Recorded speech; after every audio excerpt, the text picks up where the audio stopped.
বিসমিল্লাহির রহমানির রহিম।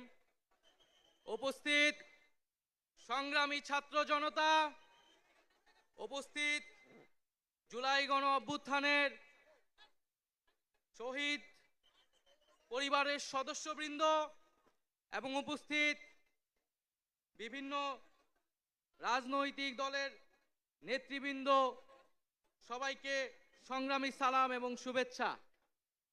আজকে এক ঐতিহাসিক মুহূর্তে আমরা অবস্থান করছি এখানে, এবং আজকের এই অবস্থান থেকে আমরা আমাদের যে নতুন রাজনৈতিক দল জাতীয় নাগরিক পার্টির ঘোষণা করেছি।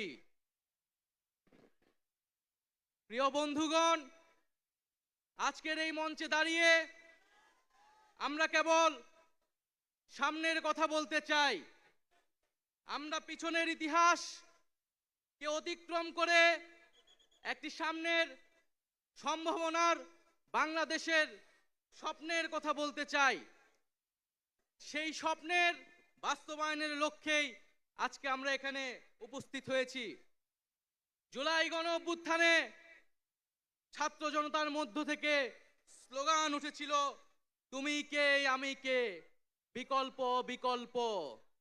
আজকে সেই বিকল্পের জায়গা থেকে নতুন রাজনৈতিক দলের আত্মপ্রকাশ ঘটেছে।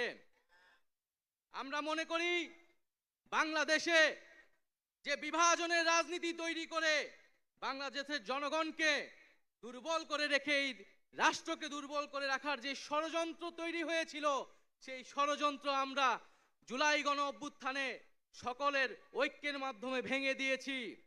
আমরা আজকের এই মঞ্চ থেকে শপথ করতে চাই যে বাংলাদেশকে আর কখনোই বিভাজিত করা যাবে না। বাংলাদেশে ভারতপন্থী পাকিস্তানপন্থী কোনো রাজনৈতিক ঠাঁই হবে না। আমরা বাংলাদেশকে সামনে রেখে, বাংলাদেশের জনগণের স্বার্থকে সামনে রেখে সকলে ঐক্যবদ্ধভাবে রাজনীতি এবং রাষ্ট্র বিনির্মাণ করব। আজকের এই যে নতুন রাজনৈতিক দল জাতীয় নাগরিক